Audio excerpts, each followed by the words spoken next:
Okay, welcome everybody. My name is Brittany Ramsey and I am the Region H Chair. Our region encompasses Ohio, Indiana, and Northern Kentucky. And welcome to the next course in our Region H Advisor Development Training Program. This course is focused on handling conflict resolution opportunities as a chapter advisor or as a volunteer that works with our students. It's definitely different than having active to active conflict or alumni to alumni conflict. We want to make sure that we're understanding that role of being the mediator when any of those aforementioned conflicts may arise in the chapter, and how to handle the process from that outside viewpoint, perspective, and unbiased mediator position. So we'll go ahead and get started. Every time that I talk about conflict resolution, I feel like it goes hand in hand with understanding what effective communication is. And that's something incredibly vital to not only our roles as volunteer, but I'm sure in our careers and in our personal lives. And effective communication can mean from the get-go, we're going to have either a really effective and successful conflict resolution conversation, or we're going to come to a standstill and it's going to be hard to come to some type of common understanding or resolution to the situation. So we want to make sure before we even start the conflict resolution process that everybody involved understands what effective communication is, what the goals of the conversation are going to be, and how we can follow these tips here for a healthy communication structure for any type of situation. When you're having any type of conversations or communicating with students or volunteers within the chapter that you're advising with or working with, you want to make sure that you are aiming to understand all of the intentions and the emotions behind the situation. This helps, especially being a chapter advisor, because you will know a lot of the personalities and the individuals in the chapter on more of a regular basis, versus when a section chair gets called in, or even the region chair, national office gets called in. We don't know the students as well as you all do, because you're seeing them on a much more regular basis. And when we're in person, you're seeing them a lot more clearly than through virtual meetings that are happening sporadically throughout the semester. So you will have the best opportunity to understand the intentions behind anything that arises with conflict, and possibly the emotions behind some of the individuals involved. Like I mentioned, one of the biggest tips I can give you when you're starting out with any type of conflict resolution conversation is setting goals or even a meeting agenda. I think that goes for every part of APO. If you're leading any type of meeting or a phone call, or even a touch base in person, you want to make sure that everybody involved understands what the goal of that meeting or that conversation or the call is. That way everyone comes to the table feeling prepared. They know what's going to be discussed. They can get their thoughts in order. Everybody handles conflict conversations or just meetings in general with different levels of anxiety, of stresses, of preparations, and you want to make sure that you're giving everybody ample time to be able to handle that in the individual way that they are used to. You never want to drop a conflict resolution conversation by surprise on somebody. It's not, you will probably be embraced with more of a defensive mechanism if you call somebody out of the blue and want to start resolving a conflict immediately without giving them that time and that respect to be able to prepare for a conversation and understand fully what the goal or the intention is behind that meeting or that conversation. You always want to approach the conversations that you have with students, or if it's with volunteers, fellow advisors, as positively, politely, and compassionately as possible. We always, especially because we are all brothers, we have to aim to have that understanding of each other. I know that's really difficult in this world sometimes, but hopefully with us all having that common ground of being brothers and being part of a fraternity and a part of the H family, we can all at least agree on that common ground. That we're brothers, we all love this fraternity, we're all here because we love the fraternity. So how can we get to that common ground and grow from there? The biggest tip you can give anybody when you're talking about healthy communication or effective conflict resolution or any of the above mentioned tips is listening, and not just being not just listening or hearing somebody, but really being an active participant, hearing what they're saying, fully absorbing it, not listening just to respond or listening until it's your turn to say something, but really digesting what they're having to say and be involved in that conversation. This is incredibly vital for the person who's leading the conflict resolution process, and that will typically fall on chapter advisors, if not the section chair. And so you want to make sure that you, as that mediator, can be the one that's effectively listening and serving as the role model for that in the conversation, and then encourage the parties involved to do the same as well.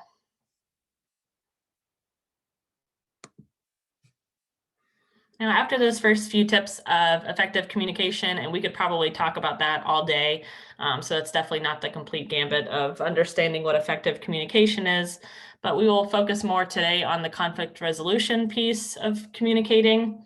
That is where the role of the advisor gets involved probably the most often. In chapter operations, usually a conflict arises and an advisor has to help mediate it, or they call in a section chair to help them mediate it. So we want to make sure that we all understand what the foundation is for conflict resolution and how to start really with that process.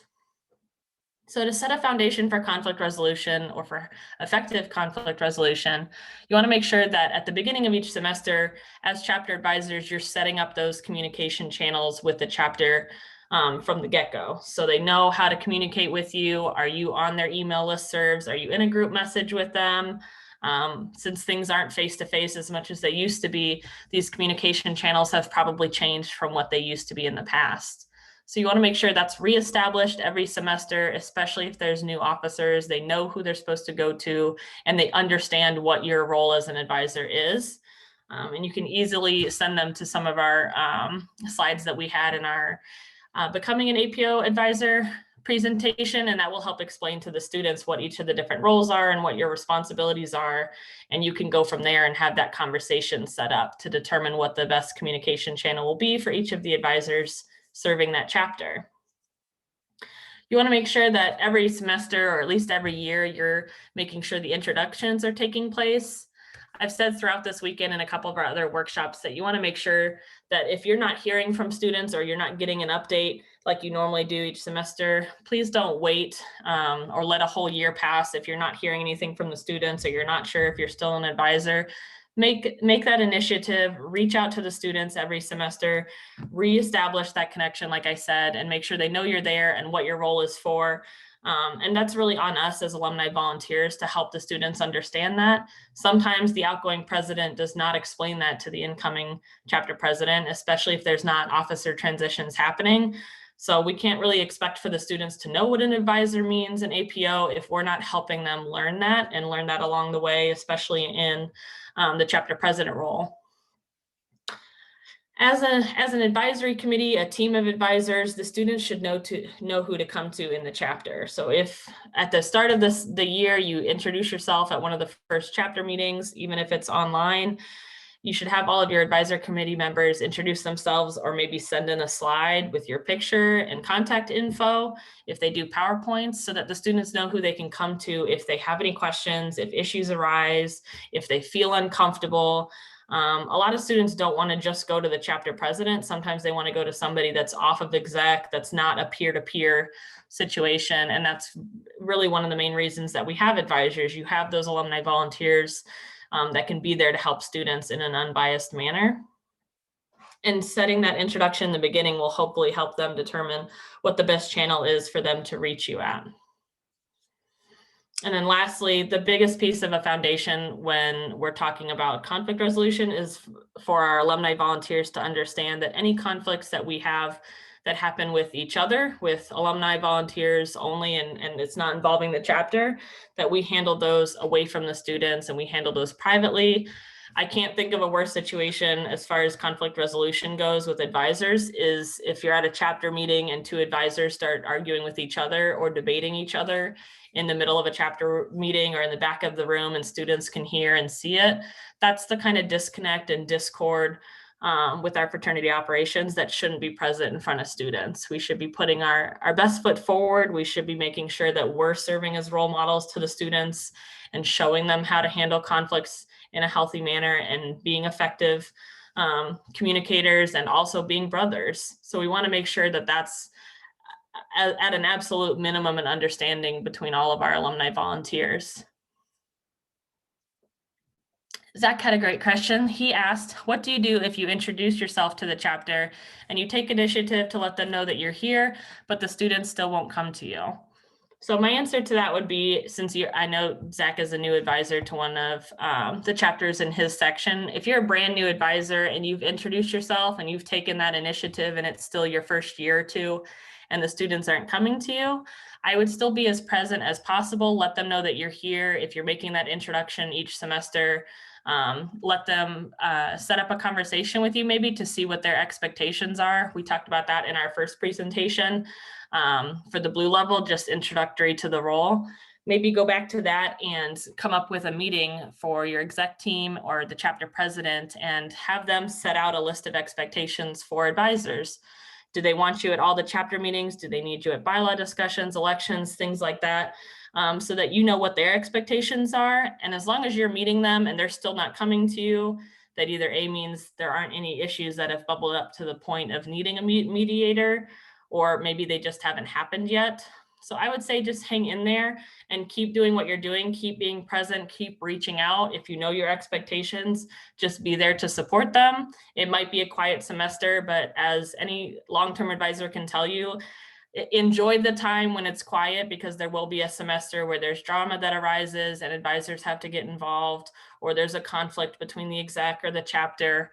And I know our section chairs see that between managing multiple chapters at a time. Sometimes you'll go a whole year and everything's great with the chapter, and there's maybe a couple hiccups, but it's nothing that an advisor or a section chair has to get involved with.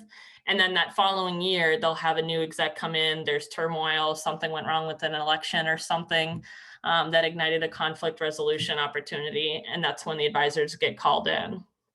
So as long as you're reaching out, you're taking that initiative, Zach, I think you're doing what you need to do, and just wait and see for when that opportunity arises for you to be a mediator for the chapter. And hopefully with having those conversations about expectations with your either chapter president or the exec team, they can find other ways for you to feel like you're contributing something, like there's something for you to help with. Maybe it's officer transitions, maybe it's helping with ceremonies or learning about bylaws and Robert's rules, whatever you're comfortable with and they're comfortable with.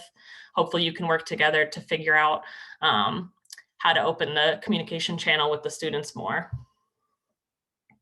I will also say too, the longer you're chapter advisor, the more the rest of the active brothers will come to you. I know in the beginning, it feels like you're only talking to a chapter president, or you're only hearing from a few exec members at a time. As you build those relations, as you continue to be present, you meet pledges, things like that, they're going to continue to know who you are and that you're the person to go to with concerns or issues or anything like that. And as their level of comfortability grows, the level of connection that you have with your students will grow. That was a great question. Here are some of the key factors for conflict resolution situations, especially if something is sparked and there's an issue that arises. You want to make sure you take the time to gather all the information before diving into the resolution process. You want to understand who all is involved. Is it just a couple of people? Is it the entire exec? Is it an exec versus the chapter type of situation? Are other alumni volunteers involved? So after you understand who all is involved, you want to take a second too to understand who's going to be affected. So if this is a conflict that has stayed within exec, it hasn't left the exec committee room yet, and that's where it remains, that's who could be affected, but potentially also the chapter. If it is a conflict that erupted at a large event with a lot of different chapter members, obviously the whole chapter has been affected, so the aftercare is going to involve everybody for sure. So you want to make sure that you also understand that the kind of back end of conflict resolution is after you fix whatever happened, you want to make sure you know who you have to have aftercare for. You want to understand what's at stake. Is there an event coming up? Is it an election? Is there something within the chapter that operationally has to happen that this conflict is putting it at risk? Or is it a timeline they're not going to meet? Is it university standing? Are they not filling out paperwork on time or something like that? And then next, are there potential solutions? for any conflict that gets sparked, is there some way to fix it? And there are very, very, very, very few things that I could think of where there's not a solution or there's not anything you could think to do, but just recover or heal from something. And those are possible, but more often than not, there's going to be potential solutions. There's some way to fix something, even if it seems like this is a dire situation and the students think this is the end. There's always hopefully a potential solution that we can find. And then next, understanding what the timeline for the resolution may need to be. It could be something that has no timeline, there's no deadlines or anything. It just needs to be resolved, obviously, for the health of the chapter or the individuals involved. But there could be something like an event or a deadline for paperwork or a grant proposal, something like that, or a deadline for a payment for the chapter. That could be something that has a timeline applied to it. And then obviously that's going to affect when and how quickly the conflict resolution process needs to take place.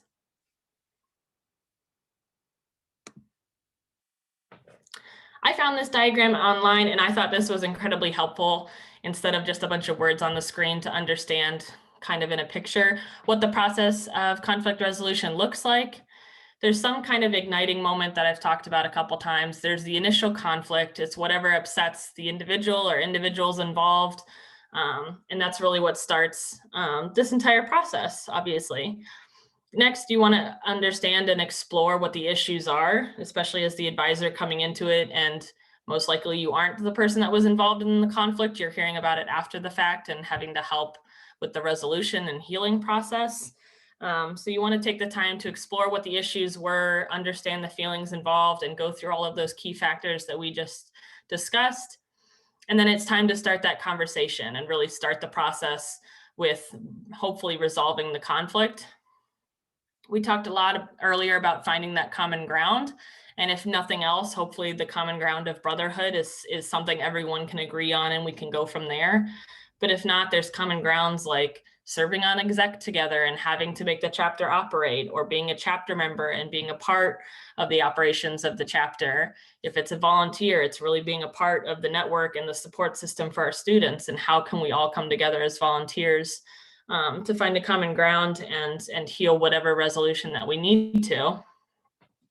Next is the process of discovering the solutions. You can brainstorm as many solutions as possible, talk them out, and trying to figure out what is going to be the best fit for everybody to make everybody feel comfortable with the resolution, potential solutions that you've come up with. And then lastly, I loved the reminder to make the process visible. I'm a huge proponent for transparency in any aspect of the fraternity, and even in outside APO business. So you want to make sure that everything's as transparent as possible in your role as a chapter advisor. That doesn't mean letting everybody know what everybody's feelings involved were, or what he said or she said was, or what they said. You want to make sure that you are keeping the process and the potential solutions as transparent to the rest of the chapter or whoever's involved, so that it doesn't seem like anything's getting swept under the rug, or that not everybody was included in the resolution process, or some people were left out of getting a chance to share their voice or anything like that. If everything is as visible as possible and as safe to do so, then hopefully the chapter understands that the resolution process was conducted in the best manner possible. And there's also that reminder on the side to listen, and that's really constantly throughout the whole process. Does anyone have any questions on this chart?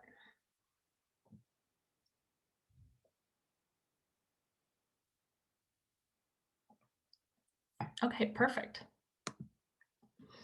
Next, how many of you, with a show of hands, you can raise your hand in the chat function, have ever taken the APO Leads Explore course?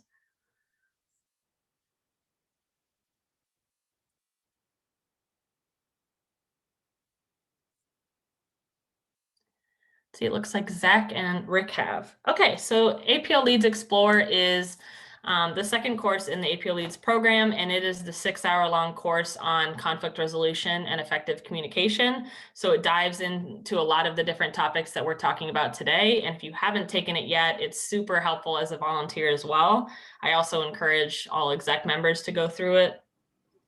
This is the remedial model from that course. So it shows the different steps all in order. as you see on the screen here, to start the conflict resolution process like we've been talking about and go through the different steps to make sure you're following everything for conflict resolution.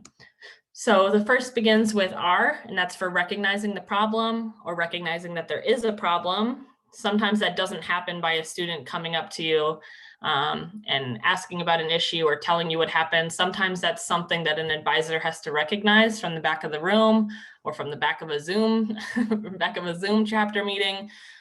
So just be aware of that. Sometimes it's not initiated by somebody explaining it to you. Sometimes it's by observation. Second, you want to take the time to examine the problem like we discussed, make a list of all the potential options or solutions, and usually you involve the people or the individuals that are involved with this potential conflict resolution process to have their help brainstorming what solutions there could be together or what they would like to see happen. You explore the options together, and as a team, hopefully, or a group of the individuals involved and yourself as the unbiased mediator, you can help them decide on a solution and keep that portion as transparent to the rest of the chapter or whoever's involved as possible. Then it's time to implement the solution. And then really your time as an advisor probably comes more so on the evaluate and revise portion of this after the students or whoever's involved implements the solution. You want to make sure you're there to help them evaluate it after an agreed upon amount of time and then revise it if necessary.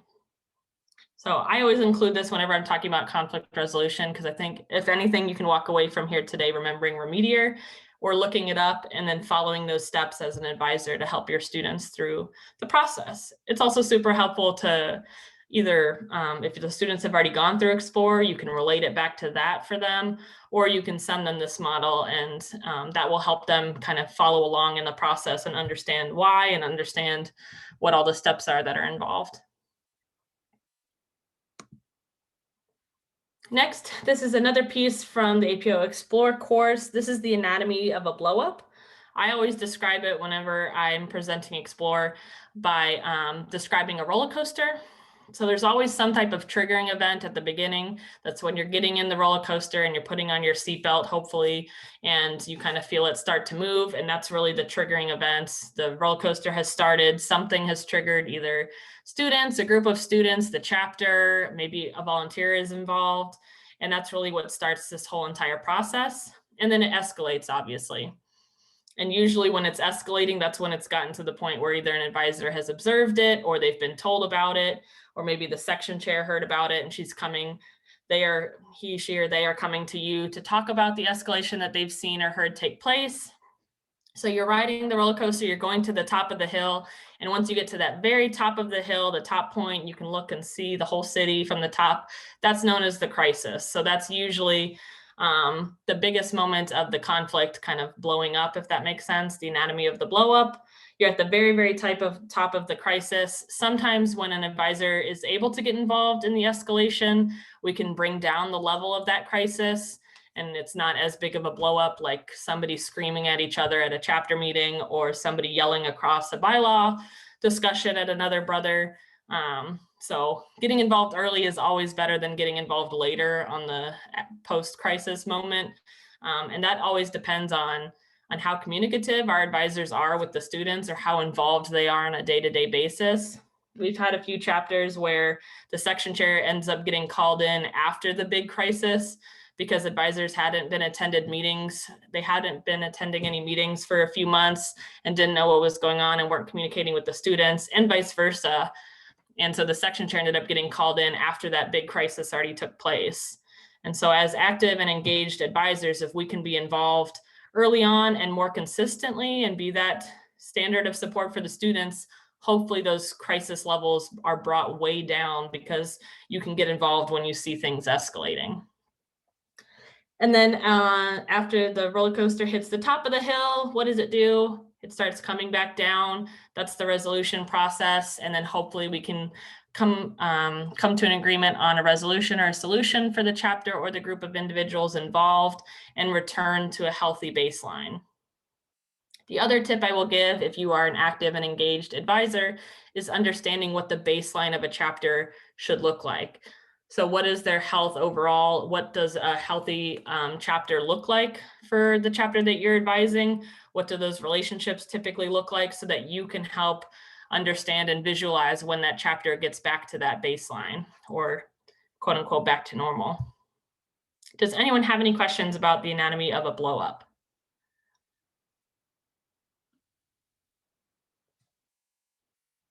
Perfect.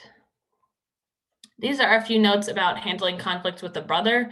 These are great things to mention to students if you are helping mentoring them through a conflict resolution process that involves brothers. If it's not like with a university official or somebody like that that isn't a part of the fraternity, you want to make sure that you're reminding them of these tips, because it is handling conflict with a brother and somebody that's supposed to be a member of our family. I know that it's quite impossible to do so safely right now, but if possible, meeting in person to have a healthy conversation, it is probably second best to have a video chat so you can at least read emotions, see each other's face. A phone call is probably my least favorite way to do conflict resolution, and something I wouldn't advise unless absolutely necessary. And sometimes that's the only way you can get a conversation started, but it's really important to be able to see each other, and so you can read each other's emotions. I know phone and text only provides so much, and you can hear tones and things like that in people's voices, but you can't really see what they look like, and maybe the hurt or pain in their eyes that they need to portray during this conversation or not. And on the other end, having understanding and compassion shown through your eyes. Next, you want to advise them to set up a private meeting, obviously, if they can do it in person. So it's not something in front of the entire exec committee or in front of chapter, and invite a non-biased mediator. If they have already reached out to you as the advisor and they're comfortable with you being the mediator, that's great. If they're talking to you as a group of advisors, make sure they help select who the non-biased mediator will be. Do they need a couple mediators there? Do they need an advisor and a section chair if it's something more serious? Making sure that's a tip for them to help with any kind of brother conflict. Make sure that time and an agenda is set so that both sides or all of the sides involved are able to share their viewpoints before you start discussing a resolution potential. Next, when you're focusing on finding the solution, make it more of a team sense or a unity, like let's work together, let's find some way to fix this or come up with a resolution. Let's fix the issue with the exec committee or with our relations with the chapter or between two individuals, and have the conversation directed towards finding a solution. It's not a conversation to place blame or figure out who was wrong. And I think often times a lot of students that are having conflicts on an exec board or they're in leadership roles, they want somebody to be accountable. They want somebody to be the one that was wrong or who made the mistake, and they want that cleared up, and they want someone to take the blame. And as the mediator, you can help them readdress and kind of reformat the conversation to be more about, we're not here to decide who's to blame or what mistakes were made. We're here to listen to everybody. And then our main goal and the whole purpose of the conversation is to find a solution and resolve the conflict. And then lastly, promote a how can we resolve this motto. So let's not address or approach a conflict resolution opportunity with a chapter more so like the building's on fire, we have to get everybody out, this is the end of the chapter, anything like that. Keeping a calm demeanor and keeping a positive demeanor when we're talking about conflict resolution with our students, and understanding that there is a way that we can resolve whatever the situation is, and not being kind of like a doomsdayer when anything major happens with the students, because hopefully 9 times out of 10 we can always find some way to resolve the conflict and get the chapter back to its baseline. Okay, does anyone have any questions on conflict resolution or the process as a whole before we put it into practice?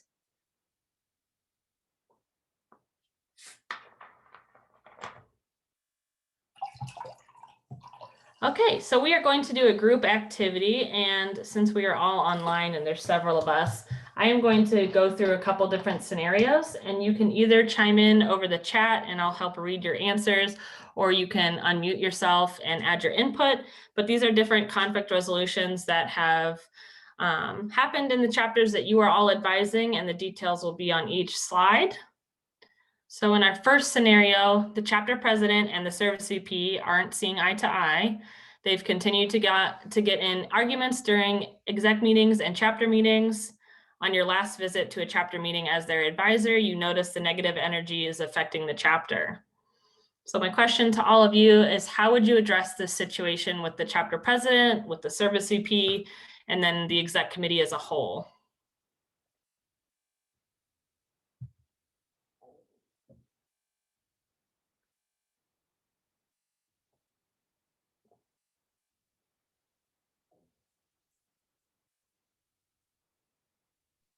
I can start with this one. So I think with this one, I think the first thing that I would want to do is have a conversation with the individuals and say like, do you recognize like really to understand like, do they understand what their behavior looks like as or being perceived as? Because maybe they don't think that they're like right causing conflict or being inappropriate in front of other people. And so first understanding whether they recognize that it's a problem, because I think that will help me to determine the next course of action as to like what those conversations look like following that piece.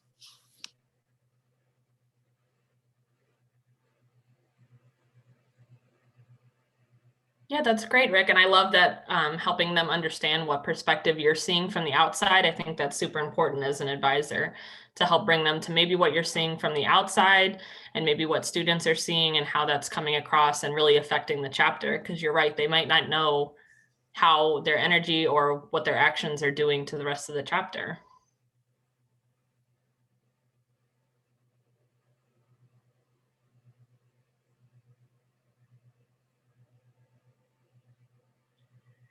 Sabrina suggests that they have an individual conversation with the president and the service VP separately, and then bring them together to have a conversation all together, and then address the issue with exec as a whole and how they affect the chapter. And I think that's a really great piece of advice, Sabrina. You want to make sure that you're taking that time to listen and take accounts from everybody, and then definitely bringing the president and the service VP together, I would say, before you address the rest of exec. So hopefully the chapter president and service VP can be a part of that conversation with the rest of exec team and kind of show that they've come together, they've resolved their conflict or come to a solution together, and they can healthily go forward.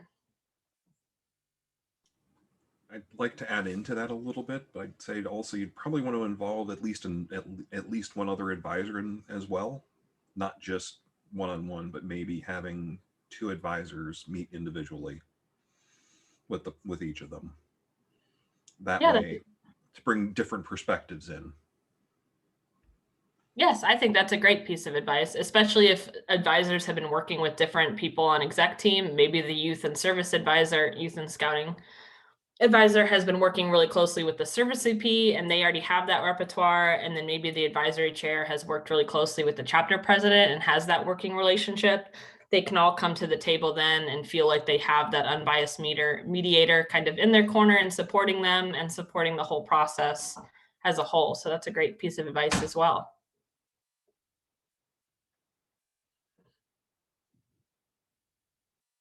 Any other tips on this scenario before I move to the next one?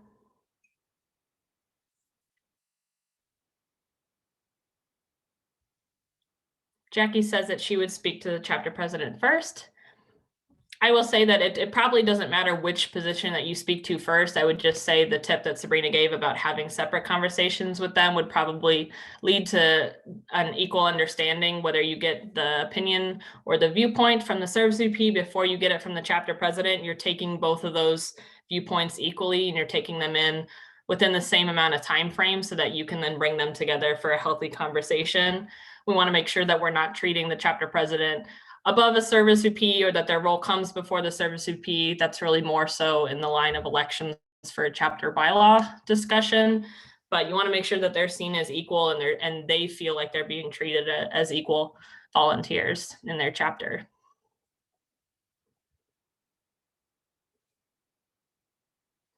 And Deirdre added that the student activities director at her alma mater handled the conflict exactly the way Sabrina said, and she felt that worked really well. And that's wonderful. Okay, moving on to our next scenario. The active brotherhood doesn't seem to participate during chapter meetings and attendance has been extremely low at their events. It appears that there is a disconnect between exec and the chapter. The chapter president asks you as an advisor to attend an exec meeting to help discuss ways to improve chapter morale and involvement. This is probably really relevant to a lot of our chapters who have switched over to virtual operations. And this issue with attendance and participation is probably even lower than it was at in-person events earlier this year. So what input as chapter advisors could you provide during an exec committee meeting discussion about chapter relations? I would probably ask them first if they have noticed any of this happening. So I don't know if it's super evident sometimes when you're virtual, especially, and maybe suggest doing something like an anonymous survey to kind of get opinions on what the active brothers are feeling like, and using that information to draw up a plan to improve chapter morale. That's a great tip, Zach. And I love the idea of the anonymous surveys, because sometimes that will make the active brothers feel like the exec committees are hearing their voices and hearing their input. And then they can address anything that comes across their desk as an exec committee from that survey. I would also say that you could actually talk to the brothers themselves and kind of get some of that feedback and present it as a way of, without having, even without doing the forms, but being able to gather that information yourself and present it to exec without having to, again, keeping it confidential. Definitely. And if an advisor can help provide several different perspectives, they can kind of show the full gambit of all the different perspectives that they've heard so far, and start the conversation with the exec and go from there. Sabrina suggests that the advisors give suggestions on implementing ways to get feedback from exec at events. So if you do surveys, jam boards, or having committees, when in person, Sabrina has had chapters do anonymous notes in hats for various questions like what kind of fellowship events to do or how to improve chapter morale. So if you had in-person meetings, you could go around with a hat and kind of collect tips or suggestions. Maybe somebody could set up a suggestion box at the back of the room during a chapter meeting, and everybody could kind of drop off notes at the end, and exec could collect them after the fact. And that kind of gives you an instant response instead of having to wait for an online survey. I know most of our chapters don't have in-person meetings yet, so we've got to find some ways to do that virtually. Deirdre also had a really great tip, and I'm glad that she brought up CAPS. She said if this is occurring near the time that the chapter hosts their CAPS meeting, this is a great way to gain insight as well. I always suggest the chapter does a survey, and part of the CAPS program already involves a survey of the attendees at the CAPS meeting. But if you can do a whole chapter-wide survey before CAPS, then when everybody meets together to have that chapter assessment and planning session, they have hopefully a full list of responses from the rest of the chapter so that they can use that input when they're evaluating the past year and setting goals for the future. If it's the end of the year and a lot of chapter members commented that morale was low, or they didn't like the type of events that were being hosted, or scheduling was off, then exec members can take that information and use that to make smarter goals for the following year. Deirdre also suggested that the exec board could do a chapter SWOT analysis to reflect on what seems to work well and what doesn't seem to gain traction. And I think that's another great suggestion too that could also go really well in a CAPS program. So chapter surveys, collecting input in person or talking to brothers individually, doing the notes in hats, doing a SWOT analysis, all of those are really great tips to collect feedback and help the exec understand all the perspectives and help them set goals for the future.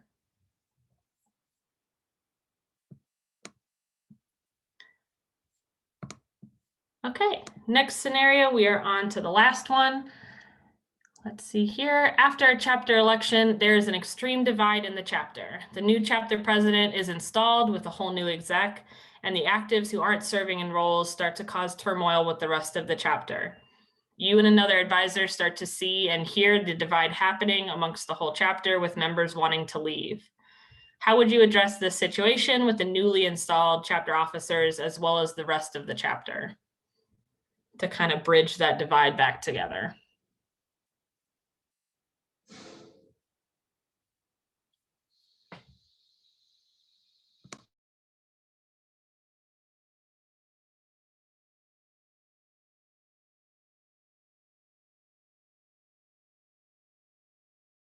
I think this would be a great starting point to have a conversation with the membership vice president. Depending on the chapter structure, that's often the person who's going to be overseeing like retention and just member satisfaction, and come up with a way to do like an adapted form of caps, because I think caps is a little bit more in depth than what we're looking for in this, but do some general surveying of like what specifically are members like distraught about, like what are like outcomes or like solution based things that they want to see, because I think oftentimes our members get stuck in the weeds of I don't like this, I don't like that. And I think the membership VP can try to collect some solutions that they want to see to present to the executive team or to the new president. So that way they're able to create a solutions based resolution rather than just letting it sit and fester.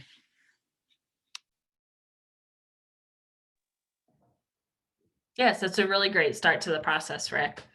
Now, what would you do if the issue that the active members are facing are just they're upset that they didn't get the roles, they weren't elected, and they're mad at who the chapter selected to be in those roles? Yeah, I think that's a difficult place to be. But I think with that, I think reminding them of opportunities, especially if there's like committees, like committee chairs, more opportunities on the sectional, regional, or national level for them to get involved in. But also, oftentimes positions are only a semester. So to remind them, like, okay, you didn't get it this time. Like, what are skills or things that you can do to pursue within the chapter or elsewhere within the fraternity to gain some of those extra skills? So that way, when you want to run again or want to run for another position, you are even more prepared and have more like of a context for that specifically.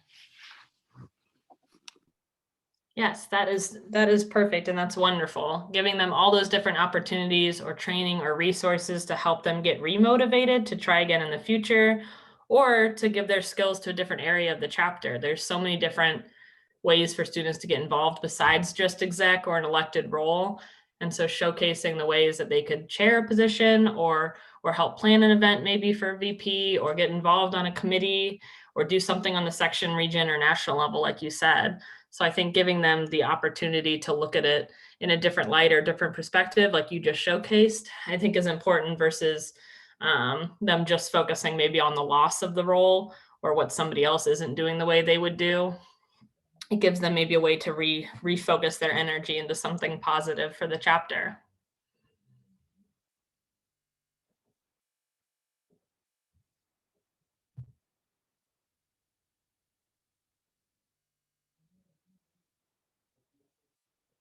Does anyone have any other tips for this type of situation?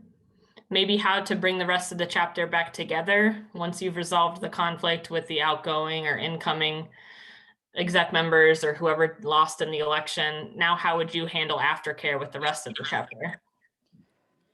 I'd try to hold some sort of APO Spark type activity, just kind of remind everybody why they're here and why they've joined APO, why they stay in APO. Just kind of a reminder about what they do like and why they're there, just kind of see what they have in common with each other. Because when things like this happen, they kind of forget all those things. So just kind of refocusing the chapter on the positives a little bit more. I know it isn't a complete solution, but it could help. No, definitely. And finding that common ground is really important for resolving a conflict. So doing some type of brotherhood activity or brother bonding, like an APO Spark workshop or brotherhood workshop, could be a huge help. And that's something great for advisors to kind of be in tune with and realize when that needs to happen, and help excite the chapter again about being in the fraternity and feeling the brotherhood bonds.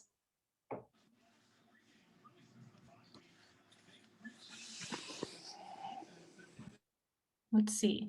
Deirdre added that she thinks this conflict is really caused by people who might have lost sight of why we're all really here. Doing something with the brothers that reminds them of why they joined and continue to be active in APO can do a lot more to move them beyond this mindset. That goes along with what Zach suggested. There's so many different activities that we could do to help kind of bring them back to the reason that they joined. Deirdre also added that it's important to show them that the people who did not get elected for those roles are often in APO for the same reason. We're all passionate about the same things and here to hopefully improve the chapter and give back to the fraternity and to be of service. So sometimes it takes maybe a couple days after an election for feelings to come back to a baseline where we can have that conversation and remind the students of why we're all here and why they joined in the first place. So those are all great points. And then Jackie and Sean added having some type of retreat, especially a brotherhood retreat or an exec retreat, a chapter-wide retreat, whatever the chapter could do to help kind of address this with all the members involved and beyond. That would be great if they could do in the future some type of overnight retreat, or maybe a lock-in for a few hours and do some fellowship events and bonding activities to bring everybody back to that positive energy. I know that's hard in the virtual realm, but I've definitely seen chapters across H doing virtual retreats for exec and for chapter members. So that's still a possibility, even with everything being over Zoom.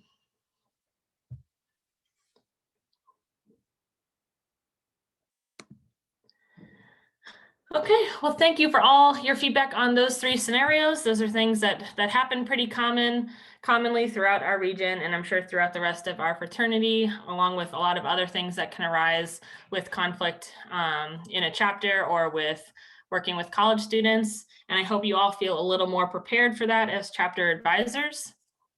You have completed the next course in our advisor development program. And like I said earlier at the beginning, we have added the attendance form on our Region H website under the virtual RVC tab. So you can fill out that attendance form and check off as many workshops as you were able to attend this weekend all at the same time, so that we can make sure we get people's level completion certificates mailed out to them after they do so. The next 2 courses later today are both in the diamond level, and so they involve a lot more of real life practice, just like we started today. So if that is something that you're interested in, or you have been serving as an advisor for a while and are looking for more real world practice, I highly recommend those next 2 courses in that diamond level as we continue to develop our advisors in our region. I put my email here in our advisor development chair's email. If you ever have any questions with conflict resolution, please reach out.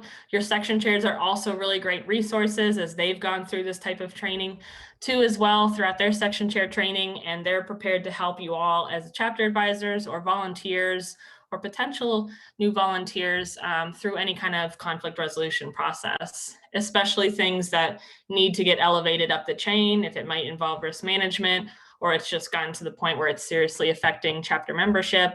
That's what section chairs are here for. They're here to support you all on the local levels. So thank you all. If you have any other questions, you can shoot them over in the chat or reach out to me afterwards. Have a great rest of your afternoon.